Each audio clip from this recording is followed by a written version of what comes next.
Hello students, आज हम Ruby laser topic का अध्ययन करेंगे जिसमें हम रूबी लेज़र की संरचना, कंस्ट्रक्शन तथा इसकी क्रियाविधि वर्किंग के बारे में अध्ययन करेंगे।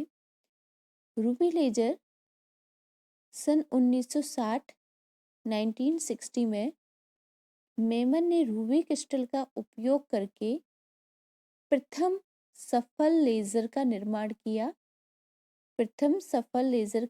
किया जिसे रूबी लेज़र कहते हैं तथा यह एक ठोस अवस्था सॉलिड स्टेट लेज़र है। ठोस अवस्था लेज़र है। इसकी संरचना में सबसे पहले हम रूबी क्रिस्टल का देखते हैं। Ruby crystal Al2O3 aluminium oxide का एक क्रिस्टल होता है जिसमें 0.05% मात्रा में क्रोमियम आयनों की अशुद्धि इम्प्योरिटी मिला दी जाती है, जिससे क्रिस्टल के जालक में कुछ एल्युमिनियम परमाणुओं के स्थान पर क्रोमियम आयन प्रतिस्थापित हो जाते हैं तथा इन्हीं क्रोमियम आयनों की उपस्थिति के कारण क्रिस्टल का रंग गुलाबी होता है तथा या रूबी क्रिस्टल का रंग गुलाबी होता है। एक शक्तिशाली रूबी लेज़र में रूबी क्रिस्टल को बेलनाकार छड़ के सिलेंड्रिकल रॉड के रूप में लिया जाता है, जिसकी जो 5 सेंटीमीटर लंबी तथा जिसका व्यास 1 सेंटीमीटर का होता है, अर्थात 5 centimetre long and diameter of this thread is 1 centimeter. इसके दोनों वृत्ताकार सिरे पूर्णतया समांतर, प्रकाशतः समतल तथा चांदी के पॉलिश किए हुए होते हैं।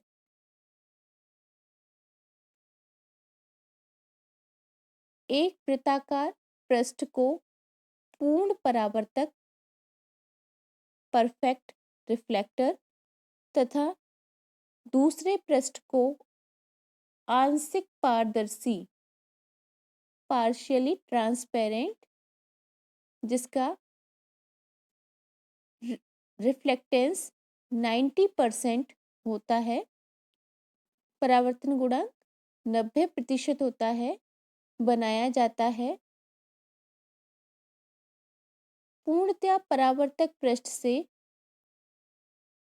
उत्सर्जित फोटोनों का परावर्तन होता है तथा दूसरे पृष्ठ से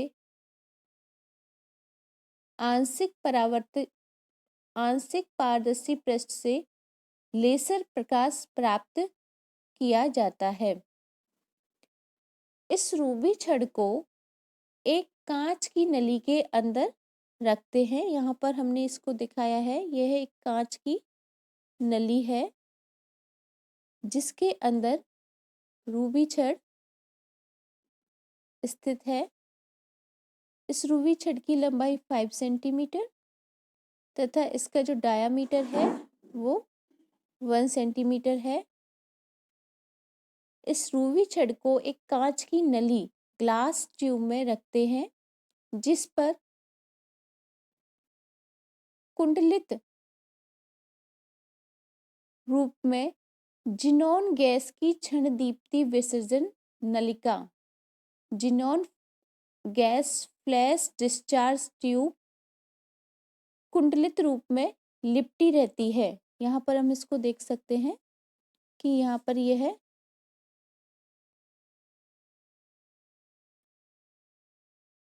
xenon gas flash discharge tube इस कांच की नली के ऊपर कुंडलित रूप में लिपटी हुई है।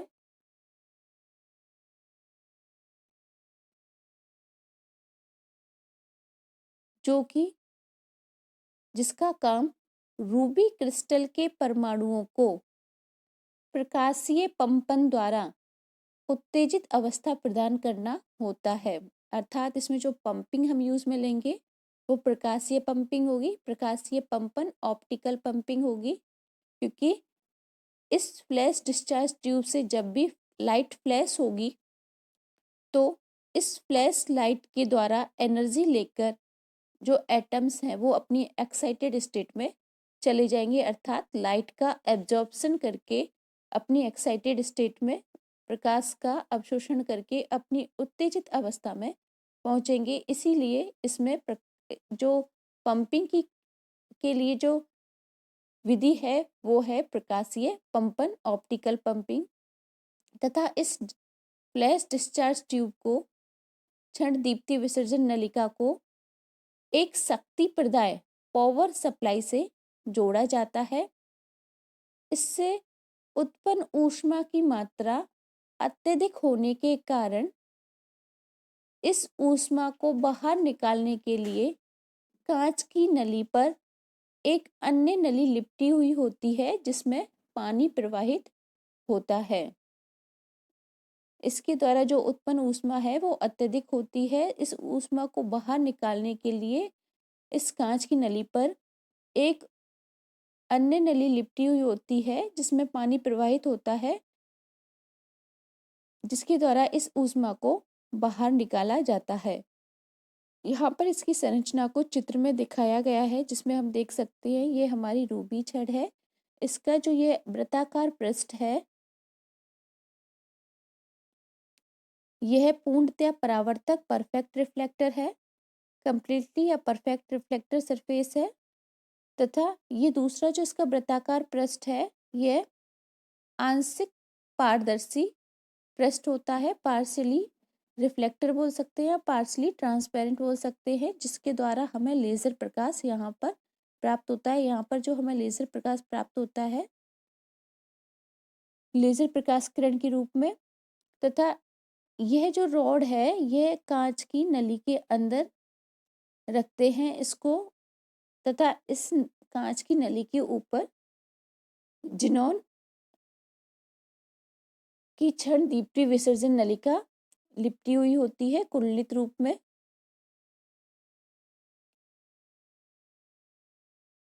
यह रूबी लेजर की बनावट है। Schematic diagram of ruby laser. इसकी क्रियाविधि के बारे में देखते हैं। रूबी लेजर में लेजर प्रक्रिया के लिए सक्रिय माध्यम में क्रोमियम के परमाणुओं के ऊर्जा स्तरों की भूमिका अहम होती है। जो हमने क्रोमियम परमाणुओं की अशुद्धि रूबी छड़ में उपस्थित क्रोमियम के परमाणुओं के जो ऊर्जा स्तरों की भूमिका है वो लेजर प्रक्रिया के लिए सक्रिय माध्यम में अहम भूमिका निभाते हैं। क्रोमियम आयन के ऊर्जा स्तरों को यहाँ पर इस चित्र में प्रदर्शित किया गया है। Energy levels of chromium ions are shown hair.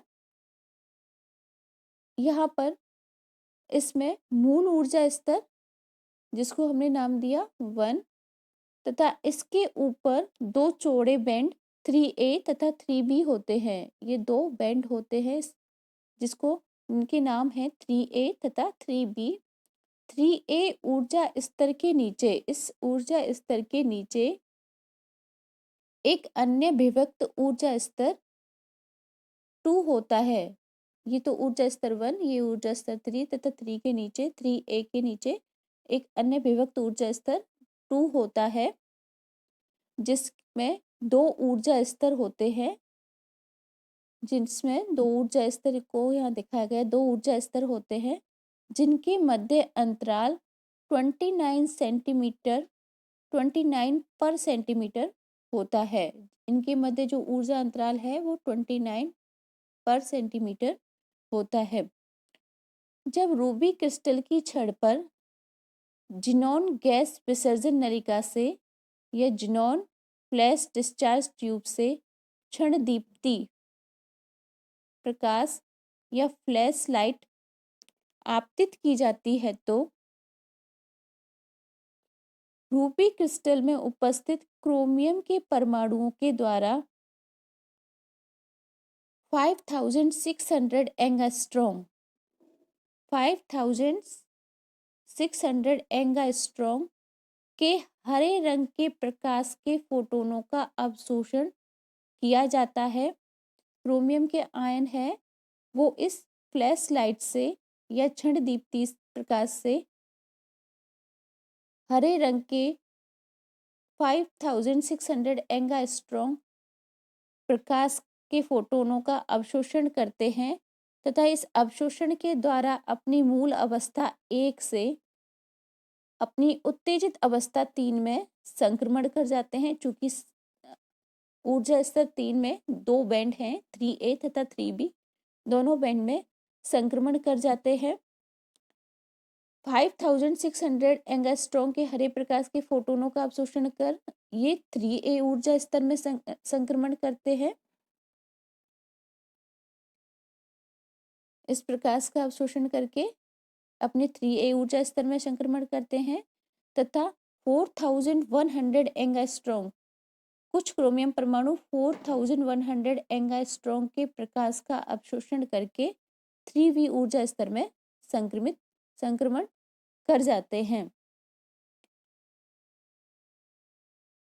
यह प्रक्रिया प्रकाशिक पंपन ऑप्टिकल पंपिंग कहलाती है क्योंकि इसमें प्रकाश के अवशोषणों के द्वारा उत्तेजन एक्साइटेशन हो रहा है। अब 3A व 3V ऊर्जा स्तर में स्थित उत्तेजित आयन क्रिस्टल जालक को डेल्टा E' ऊर्जा देकर मित स्थायी ऊर्जा स्तर 2 पर आ जाते हैं तथा इन संक्रमणों से प्रकाश का उत्सर्जन नहीं होता है। हमारा ऊर्जा स्तर 2 मित स्थायी ऊर्जा स्तर को रिप्रेजेंट करता है जिसमें परमाणु का जीवन काल 10⁻³ सेकेंड होता है जो कि सामान्य उत्तेजित ऊर्जा स्तरों के जीवन काल 10⁻8 सेकेंड से 10⁵ गुना सेकेंड गुना अधिक होता है। इस अधिक समय के कारण निरंतर पंपन क्रिया द्वारा मित स्थायी ऊर्जा स्तर में परमाणुओं की संख्या मूल ऊर्जा स्तर में परमाणुओं की संख्या से अधिक हो जाती है अर्थात समष्टि प्रतिलोमन की अवस्था हमें प्राप्त हो जाती है। N2 > N1 हमें प्राप्त हो जाती है। यहाँ पर 2 मित स्थायी ऊर्जा स्तर है तथा 1 हमारा मूल ऊर्जा स्तर है तथा समष्टि प्रतिलोमन की अवस्था पॉपुलेशन इन्वर्जन कंडीशन प्राप्त होने से स्वतः उत्सर्जन की तुलना में उद्दीप्त उत्सर्जनों की प्रधानता हो जाती है। अब जो हमारे मित स्थायी ऊर्जा स्तर में उपस्थित आयन है वो मित स्थायी ऊर्जा स्तर 2 से मूल ऊर्जा स्तर 1 में संक्रमण कर जाते हैं। इन संक्रमणों में हमें 2 प्रकार की तरंग दैर्ध्य प्राप्त होती है, 2 प्रकार की तरंग दैर्ध्य के फोटोन प्राप्त होते हैं। जो हमारा ऊपरी ऊर्जा स्तर 2 का जो ऊपर का ऊर्जा स्तर है उसके संगत संक्रमण से हमें 6929 एंगस्ट्रॉम की तरंग 6929 एंगस्ट्रॉम की तरंग दैर्ध्य के फोटोन प्राप्त होते हैं तथा इसके दूसरे लेवल से हमें मूल ऊर्जा स्तर 1 में संक्रमण से 6943 एंगस्ट्रॉम के तरंग दैर्ध्य के फोटोन प्राप्त होते हैं। इसमें जो हमें 6943 एंगस्ट्रॉम के फोटोनों को ट्रिगर किया जाता है लेजर क्रिया के लिए। रूबी लेजर क्रिया में 6943 एंगस्ट्रॉम के फोटोनों को ट्रिगर किया जाता है क्योंकि इनके द्वारा इनके उद्दीपन द्वारा उत्सर्जन की प्रायिकता 6929 एंगस्ट्रॉम तरंग दैर्ध्य वाले फोटोनों से 1.4 गुना अधिक होती है। तो लेजर क्रिया के लिए इस वाले प्रकाश को ट्रिगर किया जाता है। अब उद्दीप्त उत्सर्जन से उत्पन्न जो फोटोन है उसमें से कोई एक फोटोन रूबी छड़ के अनुदिश उद्दीप्त उत्सर्जन के द्वारा उत्पन्न फोटोनों में से कोई एक फोटोन अगर रूबी छड़ के अनुदिश गतिशील हो जाता है तो इस फोटोनों का इसके वृत्ताकार जो रिफ्लेक्टिंग सरफेस है, वृत्ताकार परावर्तक पृष्ठों से निरंतर परावर्तन होता है या मल्टीपल रिफ्लेक्शन होता है, बहु परावर्तन होता है। तथा जब यह फोटोन किसी अन्य आयन जो कि मित स्थायी ऊर्जा स्तर 2 में उपस्थित है के संपर्क में आता है तो यह उससे अनोन्य क्रिया करके उसको भी समान आवृत्ति सेम फ्रीक्वेंसी तथा समान कला में सेम फेज वाले फोटोन का उत्सर्जन करने के लिए प्रेरित करता है, अर्थात उद्दीप्त उत्सर्जन के लिए प्रेरित करता है, जिससे हमें समान आवृत्ति तथा समान कला के दो फोटोन प्राप्त हो जाते हैं। ये दोनों फोटोन पुनः बेलनाकार छड़ के अनुदिश गतिशील होकर वृत्ताकार सरफेसों से बहु परावर्तन के द्वारा मल्टीपल रिफ्लेक्शन के द्वारा परावर्तित होते रहते हैं तथा अन्य आयनों से मितस्थायी ऊर्जा स्तर में उपस्थित अन्य आयनों से अनोन्य क्रिया करके उनको भी समान आवृत्ति व समान कला का व समान दिशा में गतिशील फोटोनों का उत्सर्जन करने के लिए प्रेरित कर देते हैं। इस प्रकार बहु परावर्तन की प्रक्रिया के द्वारा रूबी लेजर में इस उद्दीप्त उत्सर्जन के द्वारा जो प्राप्त प्रकाश है उसका प्रवर्धन होता रहता है तथा यह प्रवर्धन की प्रक्रिया निरंतर चलती रहती है। इस प्रकार हमें अक्ष के अनुदिश समान आवृत्ति व समान कला के फोटोनों का एक तीव्र प्रकाश पुंज प्राप्त होता है। इसको यहाँ से हम देख सकते हैं, इस पृष्ठ से एक तीव्र प्रकाश पुंज जो कि आंशिक पारदर्शी पृष्ठ था उस वृत्ताकार पृष्ठ से हमें लेजर प्रकाश किरण प्राप्त होती है तथा इसका रंग लाल रंग का होता है।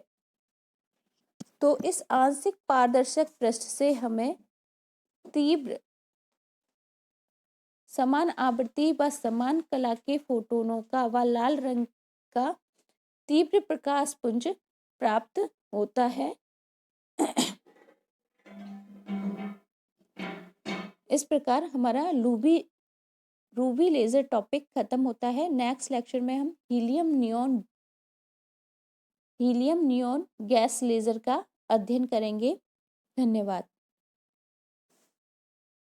इस प्रकार हमें अक्ष के अनुदिश समान कला सेम फेज तथा समान आवृत्ति सेम फ्रीक्वेंसी के फोटोनों का एक तीव्र प्रकाश पुंज इंटेंस बीम जिसका रंग लाल होता है, इस रूबी छड़ के आंशिक पारदर्शी पृष्ठ पार्शियली ट्रांसपेरेंट सरफेस से प्राप्त होता है, जिसे रूबी लेजर की प्रकाश किरण रूबी लेजर बीम बोलते हैं, हमें यहाँ से प्राप्त होती है तथा इस प्राप्त लेजर प्रकाश का जो रंग है वो लाल होता है। यह बीम एक दिशिक होती है, छड़ की अनुदिश इसकी दिशा होती है तथा सभी फोटोनों की आवृत्ति समान होती है और समान कला में होता है। तो इस प्रकार हमने रूबी लेजर की क्रियाविधि देखी। ये रूबी लेजर का टॉपिक आज खत्म होता है। नेक्स्ट लेक्चर में हम हीलियम नियॉन गैस लेजर का अध्ययन करेंगे। धन्यवाद।